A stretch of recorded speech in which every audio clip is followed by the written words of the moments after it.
保持香港在所处的国家。 রাশিয়ার সমর্থনে ইউক্রেনে নিজেদের সেনা পাঠিয়ে পুতিনের বন্ধুত্বের প্রমাণ দিয়েছেন কিম জং উন। উত্তর কোরিয়ার মতো চীনও রাশিয়ার পরম মিত্র, তবে কূটনৈতিক ও যুদ্ধ সরঞ্জাম দিয়ে সাহায্য করলেও এখনও প্রকাশ্যে সেনা পাঠিয়ে যুদ্ধের মাঠে জড়ায়নি চীন। এদিকে ট্রাম্প যখনই পুতিনকে ইউক্রেনে হামলা থেকে বিরত থাকার জন্য ফোনালাপ করেছে, তখনই সরাসরি রাশিয়ার পক্ষে সেনা পাঠায় উত্তর কোরিয়া। এরপরই চীনেরও এই যুদ্ধে মাঠে নামার অভিযোগ উঠেছে। বলা হচ্ছে চীনা নাগরিকরাও ইউক্রেনে রাশিয়ার পক্ষে লড়াই করছে, যদিও বেইজিং এসব অভিযোগ অস্বীকার করে বলেছে তারা তাদের নাগরিকদের যুদ্ধ থেকে বিরত থাকতে বলেছে। ইউক্রেন যুদ্ধ নিয়ে ইউরোপীয় ইউনিয়নকে স্পষ্ট বার্তা দিয়েছে বেইজিং, রাশিয়াকে কোনোভাবেই পরাজিত হতে দেওয়া যাবে না। বান্ডেল থাকলে প্রতি সেনমানিতে টাকা বাঁচবে। বিকাশ সেনমানি বান্ডেল কিনে জিতুন প্রতি লেনদেনে। চীনের মতে রাশিয়া হেরে গেলে যুক্তরাষ্ট্রের ভূ রাজনৈতিক নজর পুরোপুরি চীনের দিকে ঘুরে যাবে, যা তারা কোনোভাবেই চায় না।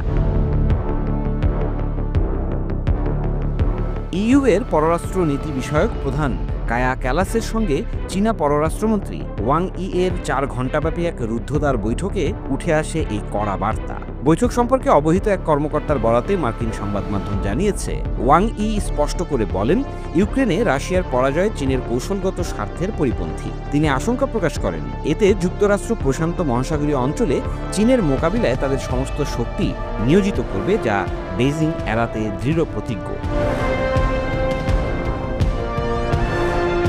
বৈঠকে সাইবার নিরাপত্তা, বিরল খনিজ, বাণিজ্য ভারসাম্য, তাইওয়ান ও মধ্যপ্রাচ্যের ইস্যু নিয়ে কঠিন আলোচনা হয়।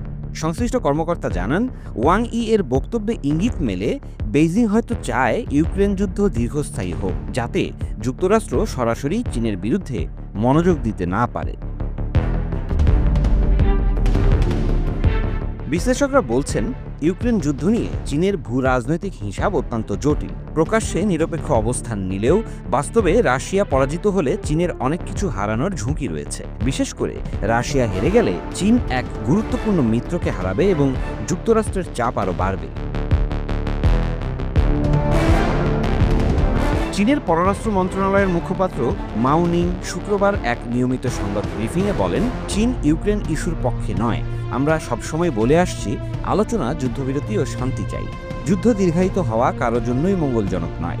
তিনি আরও জানান, আন্তর্জাতিক সম্প্রদায় ও সংশ্লিষ্ট পক্ষগুলোর মতামতের ভিত্তিতে আমরা রাজনৈতিক সমাধানে পৌঁছাতে গঠনমূলক ভূমিকা রেখে যাব।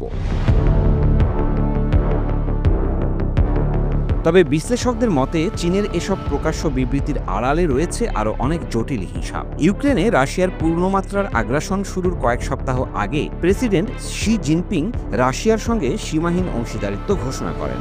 এরপর থেকে দুই দেশের রাজনৈতিক ও অর্থনৈতিক সম্পর্ক আরও মজবুত হয়েছে। এদিকে ইউক্রেন যুদ্ধ ঘিরে চীনের বিরুদ্ধে রাশিয়াকে পরোক্ষ সামরিক সহায়তা দেওয়ার অভিযোগও বেড়েছে। ইউক্রেন ইতোমধ্যে চীনের কয়েকটি কোম্পানিকে নিষেধাজ্ঞার আওতায় এনেছে, যেগুলো ড্রোন উৎপাদন ও ক্ষেপণাস্ত্র তৈরির প্রযুক্তি সরবরাহ করছে রাশিয়াকে।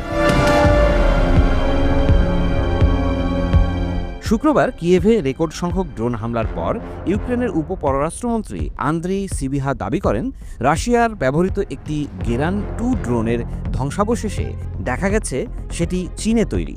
ওই হামলায় ওডেসায় অবস্থিত চীনা কনসুলেট ভবনও সামান্য ক্ষতিগ্রস্ত হয়েছে। সিবিহা বলেন, উত্তর কোরীয় সেনা, ইরানি অস্ত্র ও কিছু চীনা কোম্পানিকে এই যুদ্ধে জড়িয়ে পুতিন যে আগ্রাসন ছড়িয়ে দিচ্ছে এটি তার প্রমাণ। ইউরোপ, মধ্যপ্রাচ্য এবং ইন্দো প্যাসিফিক অঞ্চলের নিরাপত্তা একে অপরের সঙ্গে গভীরভাবে জড়িত।